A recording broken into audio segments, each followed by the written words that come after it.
Well, hello guys. At your boy Apollos, you're not so Chad, American Filipino, conservative Christian, and I'm here with Doxastic Mastery, Tim Howard. I did a recent debate and modern day debate. We had like two atheists, Ember and Marguerite, respond to us in a review, and so we're gonna be reviewing them back. But before that, how are you, man? I'm fantastic, man. No, glad to be here. Love the debate. It was awesome. Help you prep with it. So we'll love to see what we talk about and how we kind of sift through some of the responses. And you recently were on the Alex O'Connor's One Atheist versus 25 Christians. Yeah, totally. So, I mean, Jubilee, they got an awesome platform going, right? And the cool thing about this one is if you've seen some of the other ones, probably more political ones. Pleasure to meet you. Versus, right, the Surrounded series. It gets pretty heated, get pretty toxic. This episode didn't.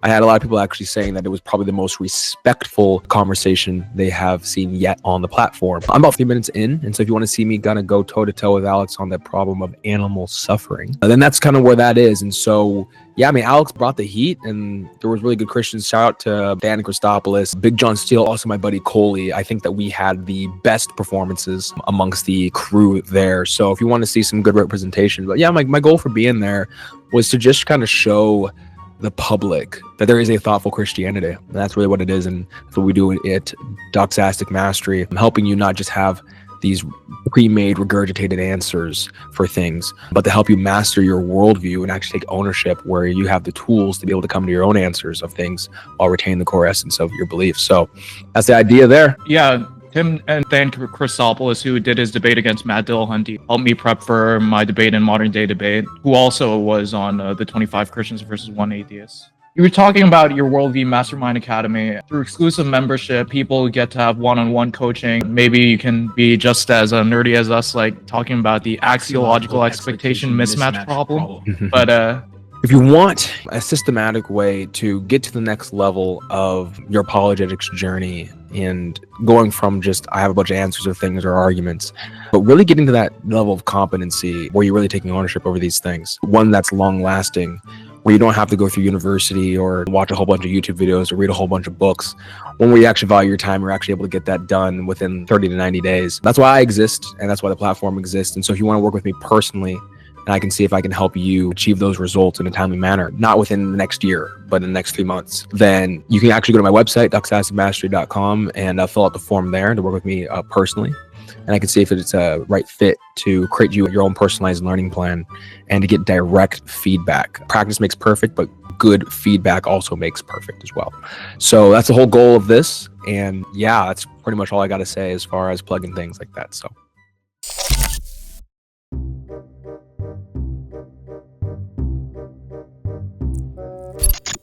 I thought you guys did great. I don't know why the debate went on as long as it did. You were there for a hot minute. I think that's an indictment against modern day debate. I don't know what that was for. I think that ultimately your interlocutors were emotionally interesting people to debate on these kinds of topics. I think that you and Travis brought a lot of nuance to the discussion. And I felt like they were not really wanting to accept the nuanced takes that you guys were bringing. Ultimately, I've looked at both of their content and they weren't debating Christian fundamentalists. So I think that it was an interesting back and forth that happened. But also I think that the content that you and Travis brought was on point. I think that was overwhelmingly missed by your interlocutors as well. I think that your interlocutors were very much focused on rhetoric and really kind of controlling the conversation as much as they possibly could. The spirit of philosophy in terms of the exchanging of ideas was definitely not present. But ultimately, I think that what shows is the content of what you're talking about. And of course, like I would say the same thing for my Alex O'Connor appearance. You're going to miss things in the heat of the moment unless you're really used to it. You don't have access to what we call lateral thinking, which is higher degrees of creative, logical thinking on the fly. And so, yeah, obviously we always learn from those things. So, but yeah, man, we could just jump right into it, bro.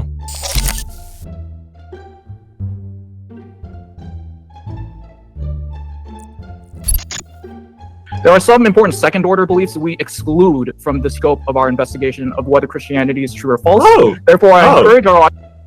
we're just going to, sort of prevent you from talking about the young, old Earth creationism, mass-scale exodus. Yeah, just ignore all of that. That doesn't matter. Yeah, we're just gonna. I mean, this goes directly against Grayson's argument about all the schisms and disagreements and things. Like, never mind all the inconsistencies and mutually contradictory positions that people get from the. Yeah, this is really an uncharitable way to approach the subject matter, especially when you consider we only have like 6-minute opening statements. The very fact that we're defending a position that has logically exclusive subsets doesn't entail that the entire position is wrong. Does that all of a sudden now falsify different theories of quantum gravity, early universe cosmology, or different theories of evolution? This is a common strategy to do. I mean, it makes their job easier. I mean, any charitable good faith interpretation of what you're saying. Let's approach this with what is clear, and let's not hyper focus on the unclear so that it infects the whole. I mean, that's really what you're saying right now. You're saying if we go with a more of a mere Christianity, like if anybody really believes that to be a Christian, therefore you have to have all of these things figured out, it's completely red herring, and they're completely motivated by not truth but by an agenda. And really at that point I call them an activist at some point. So this whole kind of atheist activism mentality where you find any nitpicky, like you said, pedantic point to avoid layers of argument. We see it all the time. It's the handbook, it's the playbook. We have it. I see right through it. Yeah, for sure. This literally applies to atheism too. There are vegan atheists, there are non-vegan atheists, there are atheists who don't subscribe to a form of objective morality. There are some atheists who subscribe to a form of moral realism or humanism. Yeah. So this is not a strike against me.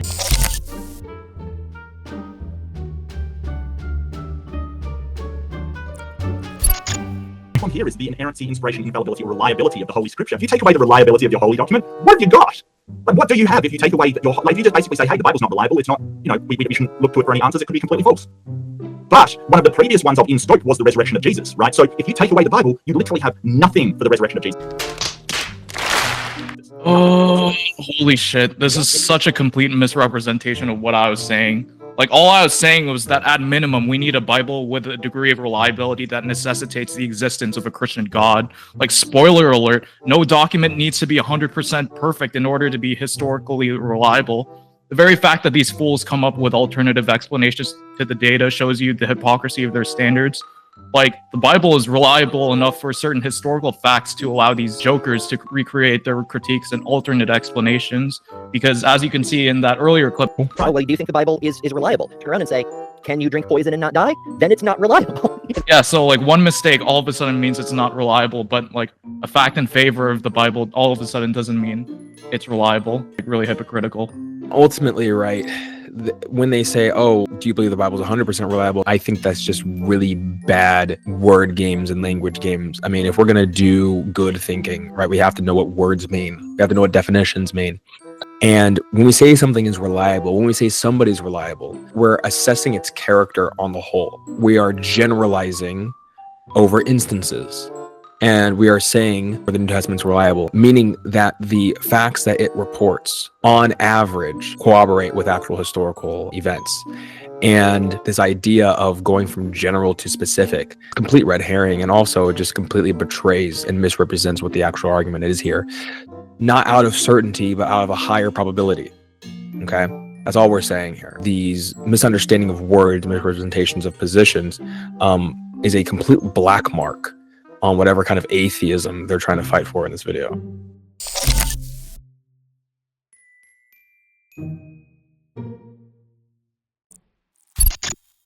On the periphery of any field shouldn't discount the entire enterprise. For example, the debate. He's literally going for maximum syllables. Yeah. What are you doing? Maximum syllables, she said. She said I'm too stupid. Make me intelligent, please. Maximum syllables. I mean, like, Ember, if you're watching, like, seriously, this is so cringe. Like, it's simply a failure to understand basic vocabulary and just, like, begging for handouts for understanding. Even when I'm not even trying to put on a show, you go, error, malfunction. There was no intent behind my phraseology to impress the audience. That's just how I was speaking. If you want to, like, look for someone who actually goes for maximum syllables, you should look at someone like this guy. Are you sick in the mind? Are you that mentally enslaved and intellectually subservient and intellectually molested and ideologically molested? Some involuntary excrement comes out of your orifice. Say that one again for me, brother. I say that some involuntary excrement comes out of your orifice. Timorous, pusillanimous, ultracrepidarian, dilettante. Oh, man. Oh, I love it. I love it. Yeah, for sure. That's just synonym farming. That's all that is.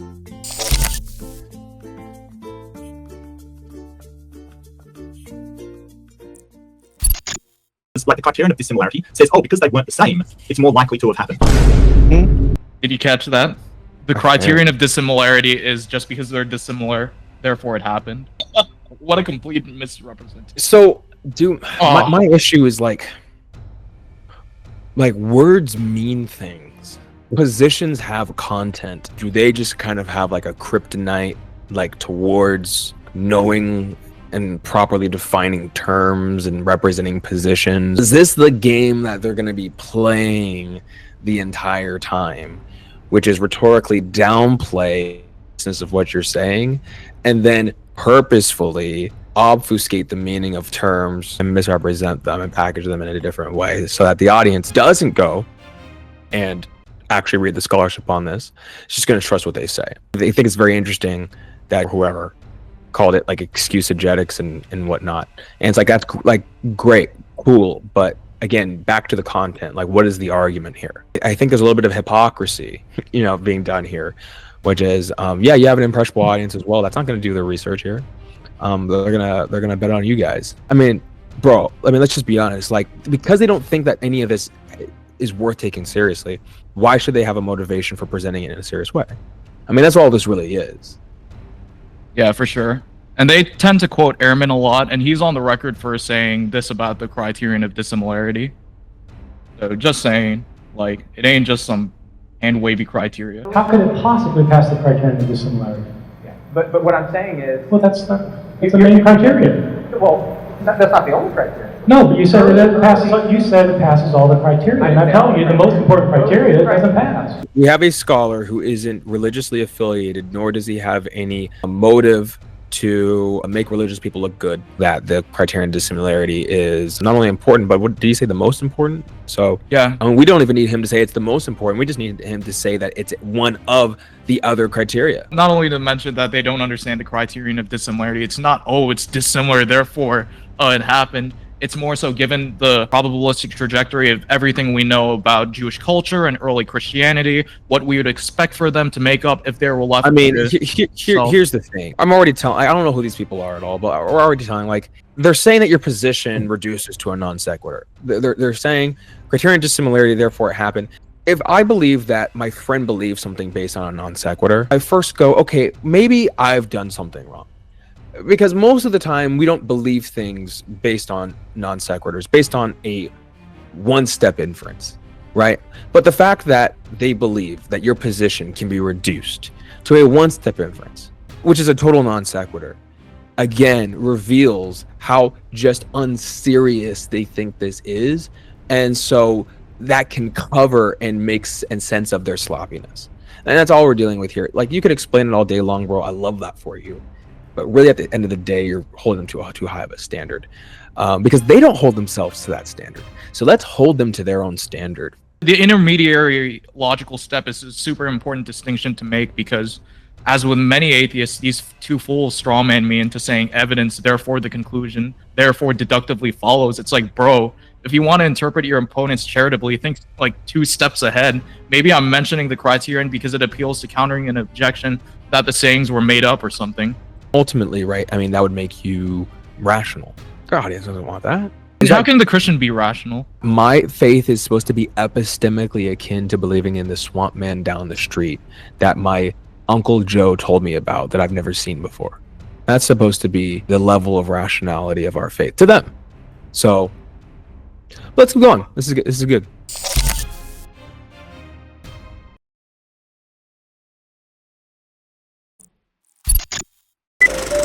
Mark, which the other 3 canonical gospels copied from, Yes. is written in the exact formatted formula of Greek mythological stories. What you just said is one of the most insanely idiotic things I have ever heard. At no point in your rambling, incoherent response were you even close to anything that could be considered a rational thought. Everyone in this room is now dumber for having listened to it. I award you no points, and may God have mercy on your soul. Did you catch that, Tim? I did. Yeah, let's first address this idea that the Synoptic Gospels as we have them are written in the exact fashion of Greco-Roman myth. This is just complete nonsense. I mean, I want to go say it's totally all the way to that's empirically just not the case. But go ahead. You had something. You were cooking there. Yeah, so like Richard Burge was a classicist, mind you. Like he wasn't a biblical scholar, like a classicist. So if there was anyone who was immersed in and could differentiate between the various Greco-Roman histories, novels, fictions, mythologies, it would be someone of Richard Burge's caliber.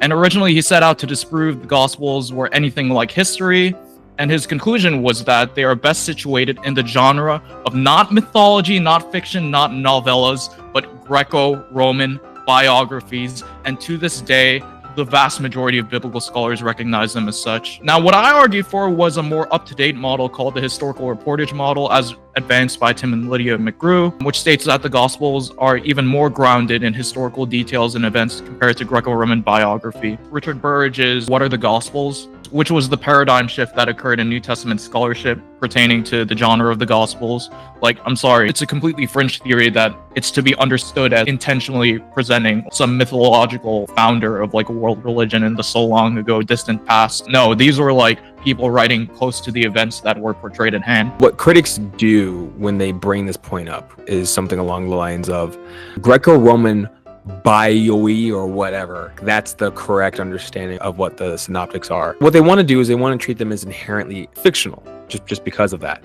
But we have actually numerous examples where ancient writers actually operate within the norms of what is historically accurate. And so that's why I want to say, like, well, this is just empirically false. And so the Gospels include things like that all the time. Specific historical, geographical, and cultural details, factual reporting, like you had mentioned earlier with the historical reportage model. And that aligns more closely with grounding itself within the strand, the genre of Greco-Roman bioi, or just biography. That's all it is. And so what they would have to do, well, first they'd have to make an argument for that sake, not just assert it. If I'm going to steelman her argument, it would be something like, the prior probability of these documents being Greco-Roman myth is so high that no amount of evidence in favor of them not being Greco-Roman myth would be able to outweigh the probability in such a way where they would need to provide counter evidence. But they're not doing that. So I'm going to hold them to their standard, just asserting things for the sake of it. So what you need to do is you need to present defeaters that the Gospels do not include specific historical, geographical, and cultural details. I think it was a really like profound and eloquent philosopher who once said claims are not evidence who was an atheist. I can't remember who at the top of my head. Like, man, I was waiting for like a Robin Faith Walsh, but like, no, apparently like people who treat the Gospels as actually Greco-Roman biographies. So Bart Ehrman is not an actual historian by that exclusion. Neither is John Dominic Cross, and neither is Dennis MacDonald, neither is Dan McClellan. All these non-Christian scholars of the Bible are apparently not real scholars, because later on, Mark over here says that there's no serious scholar who says that the Bible is any history, which is just flat out nonsense. It's academic death row is what it is.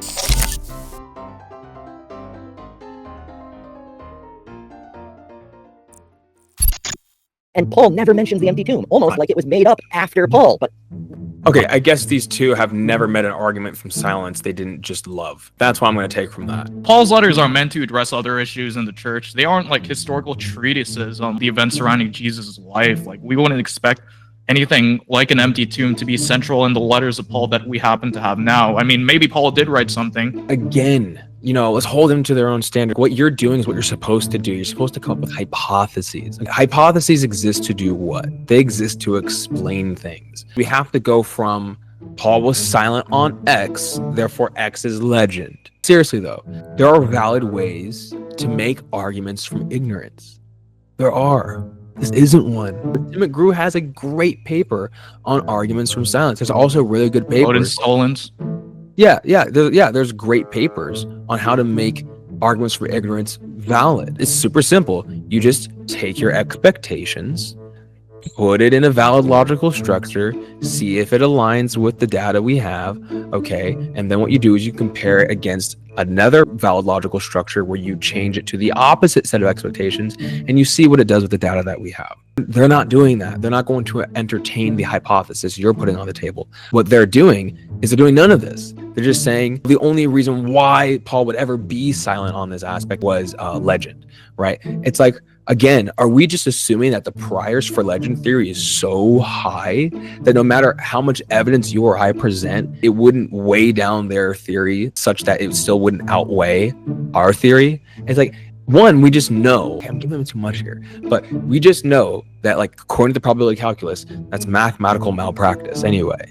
So they're just saying stuff. I'm just keep checking it off. You just said something. Great. What are we supposed to do now? You know, like, what were we, like, it doesn't lead anywhere, but whatever. Not only to mention that in 1 Corinthians 15, Paul does mention that Jesus was thopto, he was buried, which would logically necessitate that Jesus' grave was left empty if he resurrected, which Paul believed that he did physically resurrect. Mark Reed, I actually bring you this challenge. You say later in the video that thopto can refer to a dishonorable burial. I say it can only refer to an honorable burial. I challenge you to find me one source in Greco-Roman antiquity where it refers to a dishonorable burial, and the loser has to get on their knees prostrate and apologize on video. But yeah, you're not going to do that to your audience, are you now, Mark? As a matter of fact, now that we're at it, let me go ahead and bring up a Diodorus quote that shows that it is in fact the case that thopto only refers to an honorable burial. I got this while watching Mike Jones debate with Captain Dadpool on the empty tomb. The whole basic idea behind that is a bunch of soldiers are not giving thopto to a bunch of criminals, so it doesn't make sense to not give them a dishonorable burial, if that's what thopto means. After they had won the naval battle, dismembered the body of Philistus, dragged it throughout the whole city, and cast it forth unburied. This is thopto, and you can look this up in Perseus' digital library if you have a Greek keyboard. I don't think I have a Greek keyboard installed on this computer. It doesn't make sense to say, oh, he was humiliated and not given a dishonorable burial, or anything that could generically refer to that.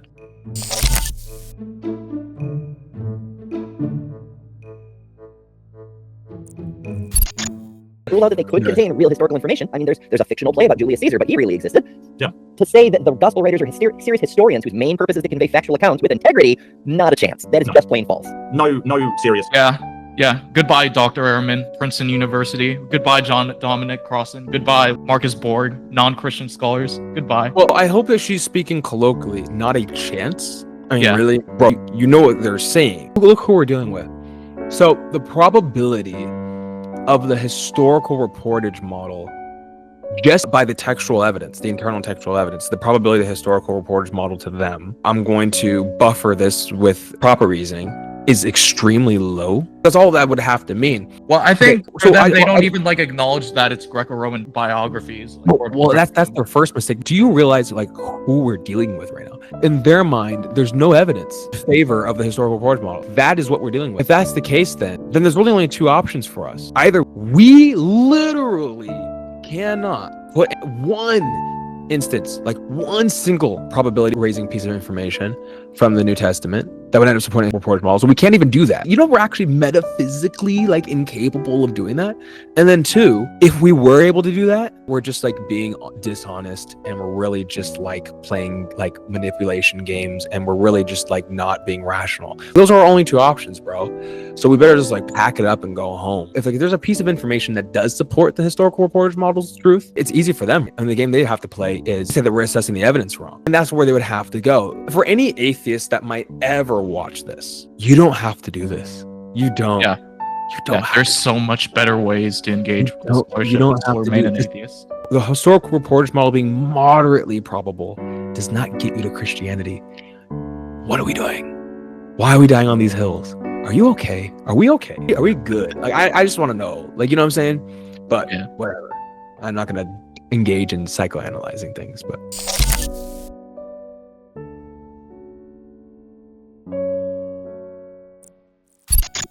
Shakespeare's plays about Julius Caesar. Right, I mean, they're in some ways more historically accurate, No and more yet than not as objective. No more than the Quran or the Bhagavad Gita. No more than the Quran or the Bhagavad Gita. Like, I don't know about the Bhagavad Gita. If I remember correctly, don't quote me on this. It's predominantly wisdom literature. What it's a you bunch of can proverbs. but what you can quote me on is that the Quran is wholesale, not written in historical fashion. It has little to no historical claims. The genre itself is not even historical. Even Muslims will tell you this. All the surahs and the prayers and wisdom sayings, and maybe some occasional references to Muhammad's ministry, mostly really read like Psalms. But like, To compare it to the Bible, which is like this voluminous collection of different genres of different books, is just a totally false analogy. Muslims who will like try to defend like dual carnanism, the sun setting in a muddy pool. What is it, Farid responds, who said it is a metaphysical matter? It is a metaphysical matter.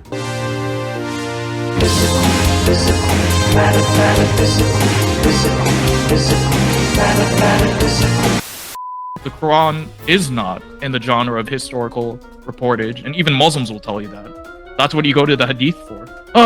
But hey, who can really expect a fundy atheist like these two clients to actually do their research? Golly.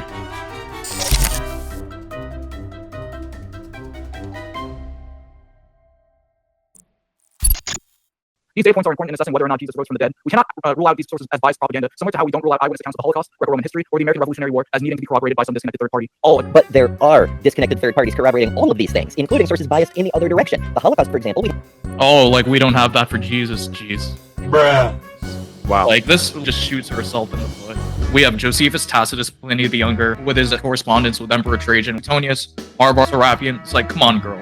Like, one move ahead, bro. One move ahead. Oh, man. We even have non-biblical Christian sources like First Clement from patristic fathers, Didache or Polycarp or Ignatius. Like, this idea that you can somehow validate something as being historically accurate if it has no intentions, this makes no sense. I mean, the epistemology is unsalvageable. All you need is one source you were mentioning to meet her criterion that she thinks that we can't even come up with. All you need is one. You mentioned several. Yeah. Right? Especially when we're dealing with ancient history, like really ancient history. Anyone that says that even if they accept all those several external sources, that doesn't count. I mean, this is who we're dealing with. A very strange hill to die on that can be easily rebutted. Good philosophy, reasoning well. You don't create positions that are easily refutable. I just don't think that's a hallmark of great rational ingenuity. 100%. And it gets even worse.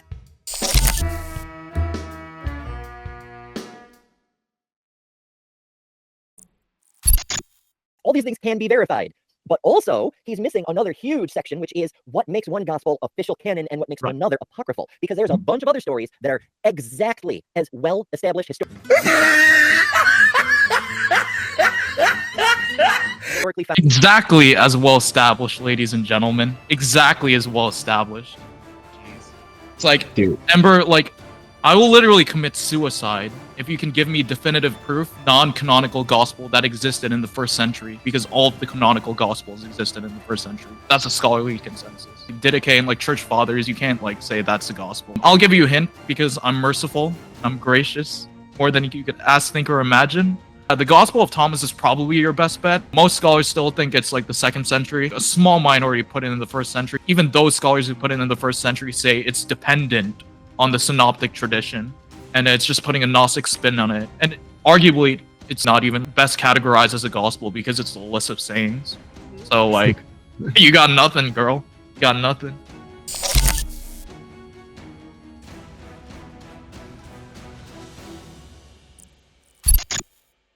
Well, apparently, onomastic congruence is a pattern of names in a text that reflects the people and events of the time and place it described. It's a characteristic of historiographic biographies from the early empire, which sort of early empire Rome, I presume, that they're talking about. Significant. What are the characteristics of onomastic congruence? A significant number of proper names, high level of detail in proper names, patterns of proper names that reflect situation, names with qualifiers or nickname. Yeah, so basically, it's used to say, hey, it's more likely if all the names are correct, basically, you know, and that's fine. Like, we don't think that the authors didn't live in the region and around historically the same time. We're just sort of saying, hey, we don't know these events actually happened. So I don't, you know, it doesn't really lend any, and I love how it's got like a footnote there, and it hasn't included the footnote. I love that. Yeah, it's fun. But I mean, if it got the shit wrong, that would be a reason to disbelieve it, but failing... You catch that? Well, The hypocrisy of that? Yeah. So anyone how to evaluate evidence would understand there's a duality that we call the confirmation-disconfirmation duality, which is what disconfirms a hypothesis, the exact negation is what confirms it. So she's saying if they got it wrong, that would be reason to disbelieve it. So that means the negation would be if they got it right, it'd be reason to believe it. Facts. You can't say disconfirmation and have the negation not be confirmation. That is epistemic and mathematical malpractice. That doesn't even exist. They don't understand what the argument for onomastic congruence is. They've never read why name popularity is a good test of historicity. They've never read that paper. I'm sorry. You're coming up on the fly with objections. I can tell. I can see that you're coming up on the fly with these objections. It's all right to just admit you don't know, man. It's all right. Like, listen, take the L based on your ignorance of the topic and move on. That's okay. But here's the thing. I'll make it easy for you. I'll play the better atheist. Onomastic congruence is a good test for historicity. Boom. That is an evidential chip in favor of the historical reportage model, which, by the way, they just kind of hand waved. Do you notice how they're not even, like, they barely even talk about it? But there's still a lot of work left to do to get to the full-blown resurrection of Jesus Christ. Here, I'm the better atheist. Like, here, let me be an atheist for you. But no, you're violating well-established epistemology. So that's what you choose to do instead. But again, these are the people, we're going to keep saying it. I'm going to be that guy. These are the people that we're dealing with. Yeah, and apparently, like, 85% onomastic congruence on a goodness of fit test versus Josephus versus novels versus other gospels and other literature versus like a uniform sampling of like just random stuff. Oh yeah, 85% versus orders of magnitude, mind you, less probable. No, I'm gonna go with the orders of magnitude less probable that they'll get the names right, because you know, luck and determinism. So I mean, hey, if you want to do that, if you want to have the worst off hypothesis, like if you just like bad hypotheses. The novel that they took from was Ben-Hur, a fictional novel made in the 19th century, and it could not achieve anything near, like, orders of magnitude below a percentage point for onomastic congruence on a goodness of fit test. Not even Josephus, a Roman-funded historian, achieved the same type of onomastic congruence. Wow. According to the popularity of first century Palestine names and their popularity. Bro, it's almost like, just perhaps, maybe even perchance, that the gospel writers were just like reporting facts, like as like accurately, like perchance, like maybe like have you ever thought of that? I mean, that's a good point. Wouldn't that be crazy if they were just reporting facts and that's why that? Then I mean, wow. Yeah, 100%. They haven't read like Gregory and Blair's paper that Luke Vandewey is actually responding to and show their methodological errors, which I have in full display over here. Totally ridiculous. Like, onomastic congruence has nothing to do with historicity. It's like, get out of here. Like, don't tell me that 85% and orders of magnitude below 1% like are the same. Like, stop. Nope. Just stop. Well, again, right? I mean, the viewers aren't going to read any of these things. They've never read any of these things. So you got to come up with stuff on the fly. It was like you were saying, like, no one is like making an argument like out of necessity. Like, it's just another evidential chip. Yeah, if you think that this is some kind of deductive demonstration by the truth-preserving kind where it's logical consequence or logical entailment, like, just take a philosophy class. Facts. Just like take symbolic logic or something and don't waste our time.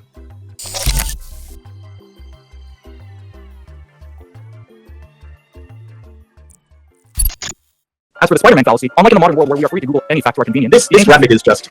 I got this from It's Tesla. amazing. This graphic is amazing is what you're going to say. It's just ridiculous. And it doesn't really address the actual crux of the argument. He's referring to Matt Dillahunty. Oh, Basically, man. Matt Dillahunty Like, is the same thing. here's the thing. Not only are they just, like, propositionally and analytically impoverished in terms of their tools to make proper inferences, but they're also aesthetically impoverished. Like, that's just, like,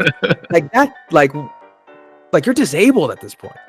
Like, yeah, and no offense at disabled people, like all good. That's fine. This right here, though, at least you can appreciate aesthetics. You know what I'm saying?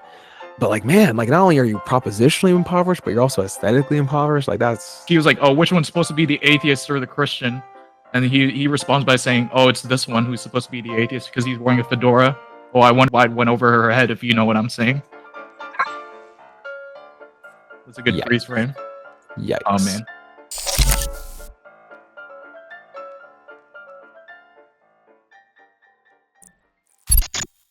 Without arguing for a mechanism that rebuts how unreasonable, costly, and inefficient it would have been for the gospel writers to insert insider knowledge into supposedly historically inspired novels, the fallacy fails as a false analogy. What do you mean insider knowledge? No, wait. What do you mean insider? It's like me knowing the landmarks of my location is insider knowledge. What are you talking about, my guy? They just lived in the area. Like none of the stuff that's in there, like what the conversation with the guard that the priest had afterwards. You mean that the Oh, like there weren't like secret followers of Jesus like in the Sanhedrin. Secret conversation that they probably shouldn't have known about. Like, yeah, how did they get that knowledge, or did it maybe just they made it up? Like, I don't understand, because all of the stuff that we can confirm would be things known by people living in that area at that time. Like, you think about it, like, it mentions certain landmarks. The names are consistent with names that were used in the area. Sure. But that's not insider knowledge. That's very, very just general knowledge of the area. Yeah, knowing where Galilee is relative to Jerusalem, Right. maps existed. People could find things. It's not. That's what are you trying to say? I'm not saying that they call it burial ground the Potter's Field. That's insider knowledge. Only Insider knowledge, arbitrary citizens of Jerusalem could possibly know that. The irony of this is that topographical maps weren't a thing back in the day, since nobody had like satellite imagery regarding like the distance between a landmark and sea level. And Tim McGrew actually debunks an apparent gospel error where Jesus apparently didn't know his geography, but in fact was trying to go around a mountain instead of climbing, something only locals would have known. So let me go ahead and pull up that video. Yeah, pull that up. Like Jerusalem in Galilee, like that's not the level of detail we're talking about. That's what I was gonna say. It's like, you think that's what we're talking about? Just general of information? You think that's what we're talking about? Okay, interesting. And he, it's Jesus, returned from the region of Tyre and went through Sidon to the Sea of Galilee in the region of the Decapolis. Here's the problem. If we glance at a map, you see that Tyre is here, Sidon is here, and the region of the Decapolis is down here. Now, if you were going to go from Tyre to the region of the Decapolis, why wouldn't you go straight down to the Decapolis? Why would you go north to go south? Admit that Mark just doesn't know what he's talking about. I love it when modern biblical critics lead with their chin. This is a boxing term.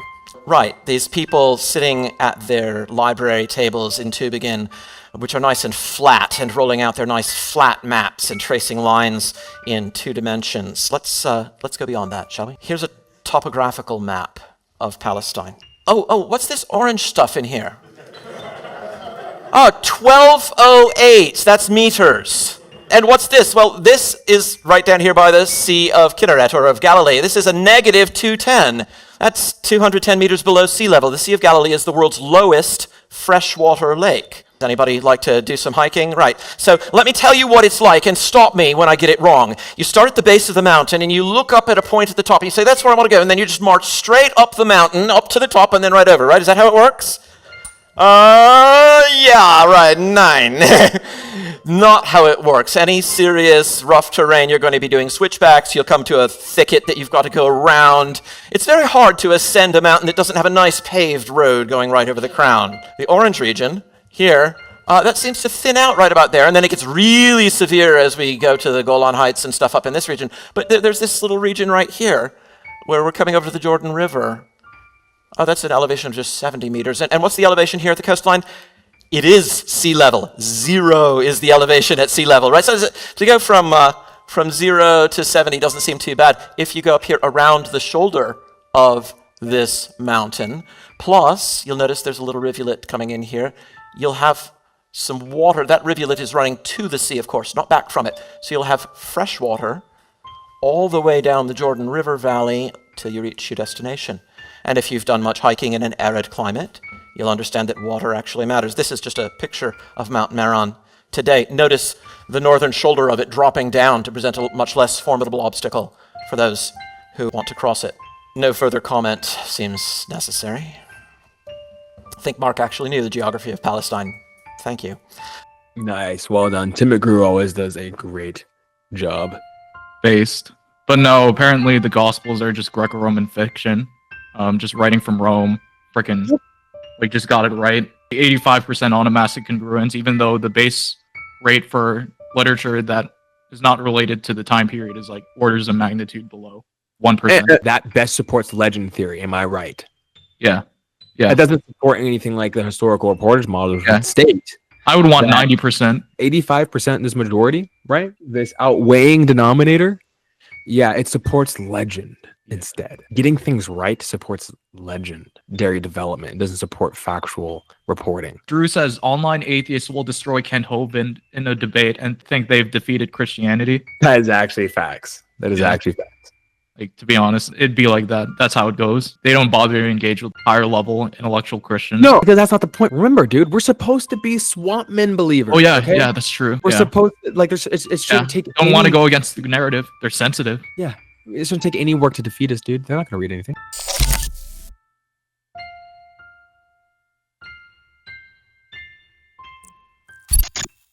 Now, quick reminder, Gary Habermas is the historian so professional that, first of all, his degree is not in history or New Testament studies, but set that aside, because I'm not a person. But Bart Ehrman, his degree is in textual criticism, so not in New Testament or history, but set that aside. No, you can spend your life learning about a subject and become quite an expert at it, even without a credential in that specific thing. And he's been at it for decades. What I don't like about Gary is that he's the guy, when asked about the likelihood of the authenticity of the Shroud of Turin, a known forgery, whether he believes it's authentic, he replied, and I quote, "I give it 60 to 80%, depending on what kind of mood I'm in." This is how serious this man is. He determines the validity of things, the likelihood that they're authentic, based on his fucking mood. Okay, Wow. wait.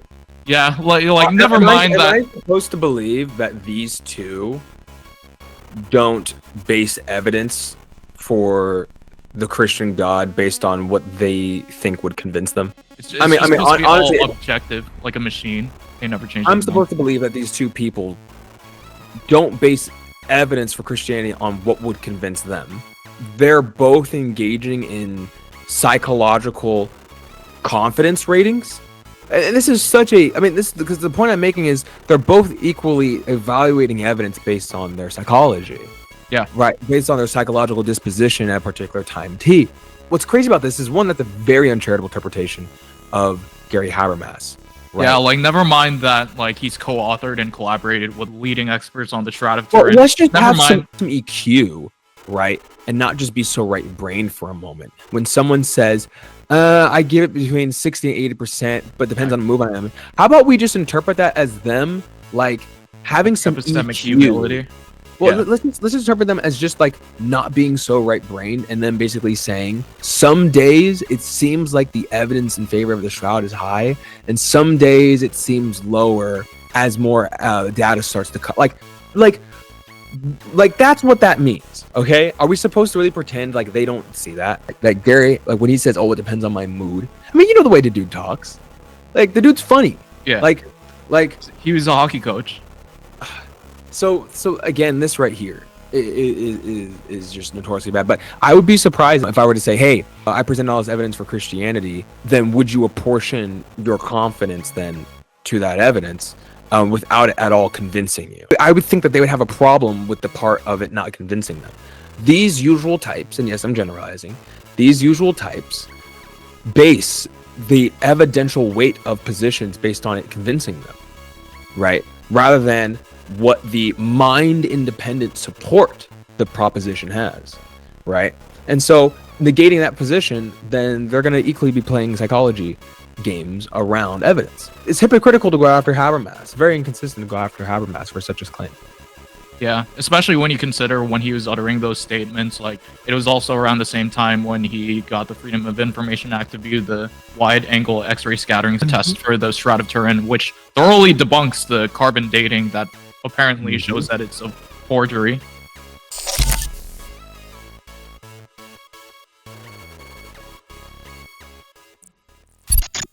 Variation, I suppose, on the minimal fact argument, because he's always adding a minimal fact or subtracting a minimal fact based on what the predominantly Christian scholars, but he does include atheist scholars, are convinced of at the given moment. And so, yeah, we've got some minimal facts to work with here. And again, fact does not mean demonstrated to be true, but a popularity contest among a majority Christian field of scholars, what they are personally convinced of. So wait. Yeah. So exactly. So now consensus doesn't mean anything. Earlier they said the consensus is that the Gospels were mythology. What is just wrong? But now they're playing the reverse card when it. Wait, so now it's just popularity games. Now it's just it's an interesting sociological phenomenon. That's all this is now. Okay, interesting. Yeah. And never mind that, like, Dr. Habermas, like, actually in his interviews, writings, and publications, like, several times he defines scholar not to mean just the pastor. He's talking about someone with a regionally accredited terminal degree in a relevant subject matter, whether that be in classics, ancient history, New Testament, early Christianity, so on and so forth. It's a testament to the idea that in light of all of the evidence that they can still predominantly say that Christ is risen, even though in a separation of church and state, they wouldn't be endorsed to teach that in a public classroom. It is true that the majority of biblical scholars are Christian. So.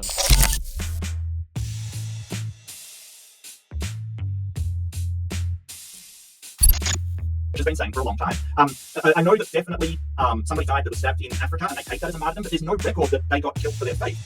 Yeah, he seems to be Yeah, so Mark Reed is gaslighting you folks. He doesn't know jack squat about the scholarship surrounding Christian persecution. He doesn't go with like Candida Moss or anything like that, but it's like, Matthew wasn't martyred in Ethiopia. Oh, so none of the apostles were martyred. Jeez. It's like, have you even read like Fate of the Apostles by Sean McDowell, which was endorsed by Dale Allison? It's like, bro, I don't think Matthew was martyred in Ethiopia either. So it's like, yeah, like go for at least the most like evidentially weighted like apostles, like Peter, where he's mentioned in John, First Clement, a lot of Christian writings. That would assume the best procedure is to attack the best argument your interlocutor has, not the weakest one. But I would require them to go above their usual standards there. Yeah, I think that's the problem. Yeah, I think we're just asking for too much. We are, man. We are. Don't go after James the Just, whose martyrdom is mentioned in Josephus and Hegesippus, or James the son of Zebedee. Yeah, just go after Matthew. Yeah, because that's totally representative of the scholarship. Oh yeah, and they said something about like engineering facts. People can look at the debate that Gary Habermas had against Antony Flew. I did reword some things to make it easier to understand, but as far as I can tell, like it's a very faithful representation of what consensus of scholarship lies on. There's nothing reworded here that doesn't reflect the consensus.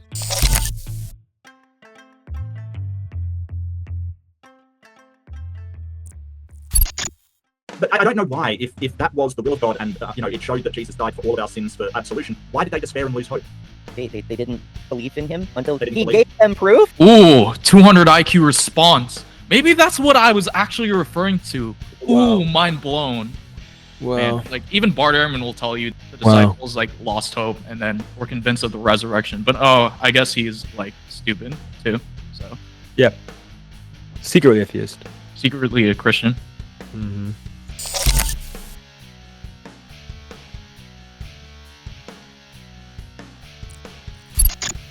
Scholars think they despaired and lose hope is because Jesus sort of was a doomsday prophet, but he prophesied that like it was right around the corner that it would happen with him, not after him.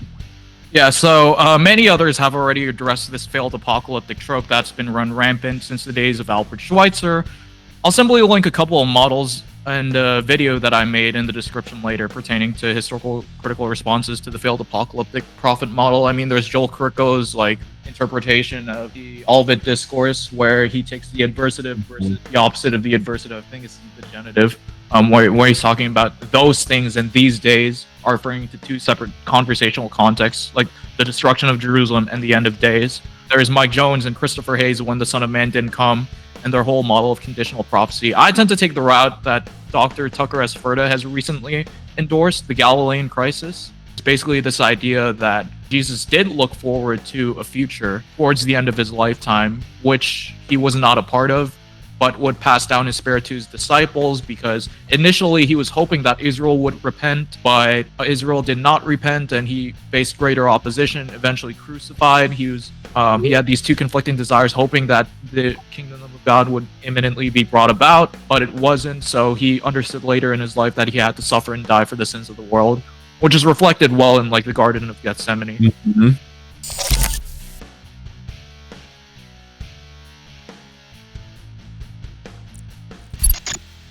As Bill Craig points out, there was no expectation of a dying Messiah. The fact that he died showed, based on Bill's prophecy, he was not the Messiah. Right. Like, either the prophecies failed, or he's not the guy. Yeah. Take your... Oh yeah, like forget the rabbinic interpretations of like the fourth servant song, Isaiah 53. Forget that in 4th Ezra and 2nd Baruch, the Messiah like actually dies after his rule on earth. Forget Paul Copan's article where the New Testament authors were engaging in a common Jewish midrash, a well-established school of biblical interpretation according to the Dead Sea Scroll community. Like, I'm sorry, like, there's no better way to describe these two than like academic charlatans or clowns. Seriously. No, not interested in nuance or rigor or sophistication, proper representation or good faith, attacking the best argument. These are all traits of sophistry. Sophistry indeed.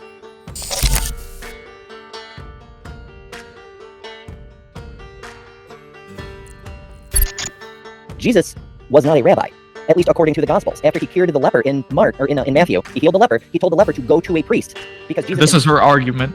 himself was not a priest.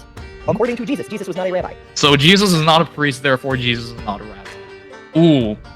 200 IQ argument. Yikes. Yikes. See, I love these non sequiturs. I love these two-step inferences that they love to use. I wonder what would happen if they did more, like used more. Like, would they just like cease to function, or Yeah. Like, I mean, all the scholars would give you the boot if you enrolled any of their courses and said some nonsense like this. Seriously. It's funny because, like, someone actually points out in the stream that she's wrong regarding the priest and rabbi distinctions. And she continues to use this argument nonetheless in part 2. It's bad. He's bad.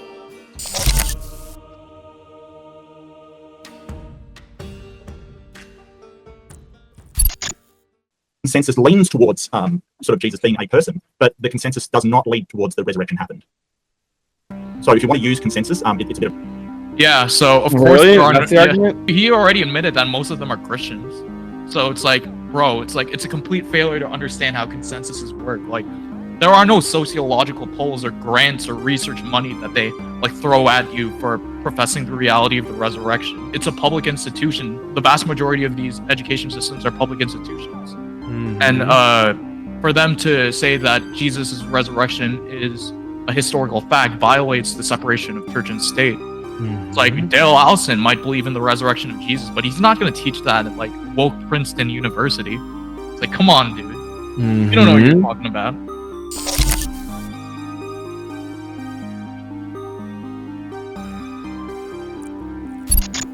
You know, if you look at it from the gospel writers, whoever they are, that's the other problem. We don't know who wrote them. Whoever they were, their perspective, we get this. So the gospel authors are anonymous. I'm just going to defer to IP on this. He did a great series on this. Can't recommend it enough. Plenty of evidence for attestation for the apostles being the attributions for the gospels. Like, it makes zero sense for the early church to consider anonymous gospels as authoritative. Even if you were to say, like, the names were added later, which, by the way, happened to be universally attested, despite the various geographical locations of the manuscript titles attributed to those gospels. It makes zero sense for, like, Theophilus to receive this anonymous gospel and consider it authoritative, like, as if he didn't already know it was from Luke. Oh, man. But it gets even worse.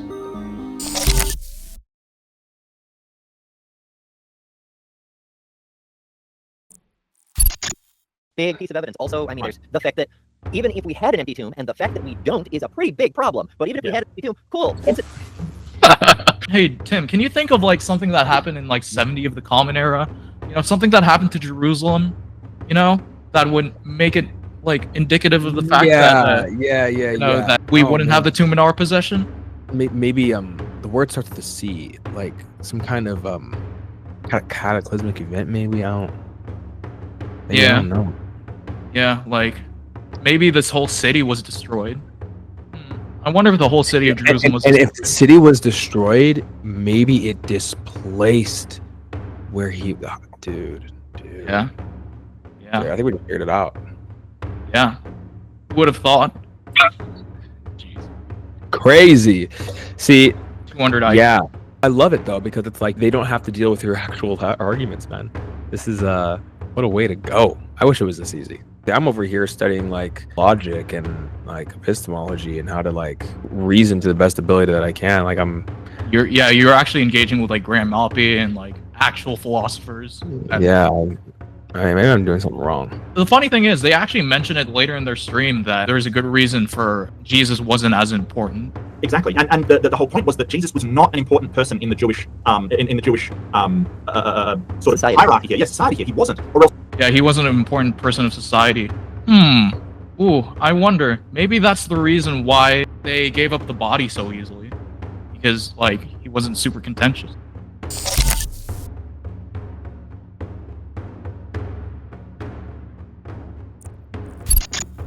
Arimathea even was, but also the idea of having a person, a member of the Sanhedrin, because they unanimously voted to condemn Jesus, and then, but actually he's a secret Christian. Yeah. Oh, yeah. I guess she has like the secret proceedings of like all of the Sanhedrin regarding Jesus' execution. Right. Like, yeah. Only person. Yeah, only person. Like she has access to the library. We don't have access to. Right. Like, I mean, or we can like read texts in their proper context. But I guess that's just too hard. We don't like context. John the Baptist, like, baptizing all of Israel apparently, like, means that he was baptizing, like, all of Israel unilaterally. Yeah, well, yeah. What else would mean? Like, the Sadducees got baptized. I don't even think they do baptisms. But, like, Pontius Pilate got baptized. King Herod got baptized. That's how to best interpret Mark, according to these clowns.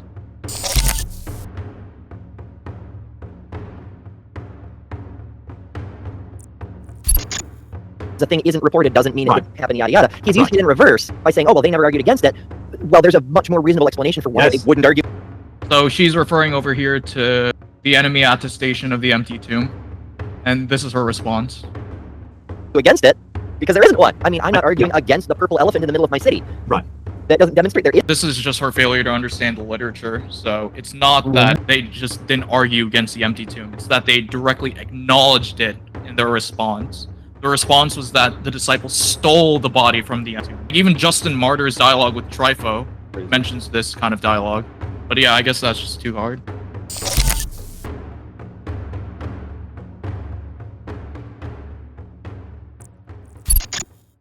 Really tears it to shreds with is that if you are creating a story. Oh yeah, this is in reference to the women testimony as an unlikely invention of a patriarchal society.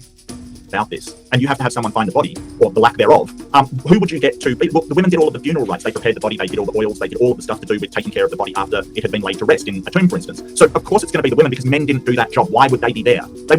Oh, men only did that job. Ooh, I wonder if there's like scholarship that ever talks about this subject. Yep. Oh man, they make it too easy, man. Only women did the burial practices. Well, the fact of the matter is that the body was ritually cleansed by members of the same gender, usually, as the deceased. Women, like, did mostly the mourning stuff, but, like, if you were a guy who died, it was the guys who took care of, like, your actual body. And if you were a woman who died, the women took care of your actual body. And this is reflected in the latest scholarship, Tan Elon. The preparations of corpses for burial were carried out according to gender. Women took care of female bodies, men took care of male bodies. Their purity and modesty laws. Like, I don't know what these people are talking about. They're just making stuff out of things. Yeah. I mean, not factual reporting, you know. Yeah. I'm very disappointed. The reason why I call it sophistry in this, because sophistry, properly defined, is when you use rhetoric to make the weakest argument appear the strongest. I feel that's all that's happening here. Is that there are some incredibly weak arguments that are being used to respond to your arguments. They are packaged in such a way where unsuspecting, uneducated individuals think it looks like the strongest argument. And it's just not. And so I'm very disappointed in that, but again, right, I shouldn't have been expecting so much. And I ultimately think that your case is still intact. The core and the foundation have not moved. There are no cracks. Ultimately, this is really good. Of course, you also have Travis as well, the natural theology stuff, and Travis always does a good job talking to people on a more reasonable, calm basis. And aside that, for myself, guys, like, never heard of me before, just give a subscribe to Doxastic Mastery. And again, hit my link to get some actual personalized feedback on where you're at. And if you want to step into the next level of your apologetics journey or growing intellectually confident in your faith, I'll reach out to you in 24 hours of filling that out. Aside from that, there's a lot of free value on the channel coming. I'm going to be posting twice a week. And with that being said, keep up with me regularly on Instagram and TikTok, but mainly Instagram. And that's pretty much all I got to really say. Yeah, thanks for that, Tim. Thanks for hanging out with me and like listening to this brain cancer. I know like this is not your typical sort of crowd that you deal with, but I really appreciate the support, man. Yeah, I mean, they exist and they can do damage to people who are still trying to become sure of their worldview. And so it's important to respond to these things. But yeah, man, with that being said, bro, awesome stuff. Thanks for having me on. And peace out to your audience. Bye. Yep. See you, Tim. Yes, but it wasn't the Jews that had control over that body. It was the Romans. That's the whole point. Like, it wasn't. So this whole thing about the Jews crucified Jesus. No, the Romans did it. Right? The Romans actually carried out that punishment. It wasn't. No Sanhedrin stabbed him in the side with a spear. That was a Roman soldier. Right? Like it. Except that's not what I said. I mean, like, literally, this quote of Josephus in context is talking about Roman-occupied Judea. Josephus wasn't alive for the Hasmonean dynasty. He was born around the end of Pontius Pilate's rule. I acknowledge that. Romans crucified, and yes, Jews buried. That's why they got permission from Pilate. If anything, this points to the internal consistency. And making a tomb for them. In that time in the ancient Levant, a tomb was stuff usually reserved for kings and high priests. And like an ordinary priest wouldn't get a tomb. Right? Maybe a more... Yeah, I'd like to see them produce that data, because as far as I know, we have plenty of rock-hewn tombs around Jerusalem that were not occupied by only high priests. When someone goes standard buried with one of the community cemeteries. Yeah, that's what we'd expect, a mass grave. Yes, the community cemeteries. Yeah. That's not what I said. Oh, it's every freaking second, bro. This is one of the archaeological finds. 4926. Yeah, totally mass grave. Doesn't look like an individual grave. not independent. Like Luke and John definitely sort of copied their homework from Mark. There's no doubt about it. And Matthew just gets wild. Like, I mean, it gets wild. Like, Nah, he's got two-source hypothesis completely wrong. I mean, like, the synoptic problem isn't mere copying. It's the idea that there are 5 independent sources that the 4 gospels use to create their stories. You've got the pre-Mark and Passion narrative, Q, ML, and John, which many scholars regarding John, I know there's some tendency nowadays to think that John was aware of the synoptics, which is very different from saying that John copied the synoptics. Read up on two-source hypothesis, Mark. You don't know what you're talking about, just shut up. We talked about a dying Messiah prior to Jesus. Interestingly enough, I think Israel Noel talks about like the Son of God text, and I believe that's the one where it says like 3 days later the sign will be given, which is like some weird interpretation of Daniel, which could be the president for being raised on the 3rd day according to the scriptures and the idea and inspiration behind that. And the earthquake, because it was an earthquake that opened up all of the tombs. Yeah, and the eclipse. And the eclipse, yeah, that none of the others mentioned. So these are good questions. Yeah, an eclipse and an earthquake. I wonder if there is such data concerning such an eclipse or an earthquake. Maybe Peter J. Williams talks about it. What happened during the Friday of Nisan of Passover 33 CE. I just wonder. There was darkness over the land. We know that there was one possible historian from the time, Thallus, who records that, at least as quoted in a Christian writer.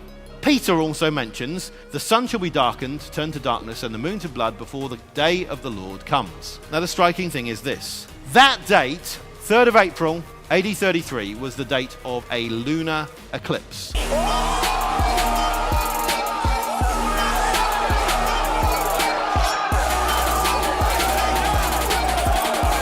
That took place in Jerusalem, visible from 6:20 p.m. to 7:11 p.m. Calculated independent of any date of the crucifixion. It's something that's worked back from astronomy. Now, during a lunar eclipse, the sun can't shine directly onto the moon because the Earth is in the way, and that gives the moon a reddish view. Now, this is just, if you like, and it's not the icing on the cake, but it's just one more coincidence associated with Jesus of Nazareth. Oh yeah, just one more coincidence that apparently is just legend. It's totally not evidence for the Gospels. Yeah, and I believe there's also some data concerning an earthquake that is around that time, according to geological data. I should probably save a lot of this for another stream, to be honest, guys. Hopefully that's a little bit of what is to come in this annihilatory refutation part 2. We're talking Hume's abject failure, according to Ehrman. We're talking about hearsay and how it's been misappropriated in these discussions, because he mentions, Marguerite mentions hearsay as like not being admissible in evidence or in court. The way we assess nowadays is different how we assess something out of ancient history when there are no stakes on the line. Preponderance of evidence versus beyond reasonable doubt. We're also going to be talking about like how Josephus also mentions Jesus in another part of his Antiquities of the Jews. But yeah, hopefully you guys enjoyed this live stream with me and Tim Howard at your boy Apollo signing out. Peace.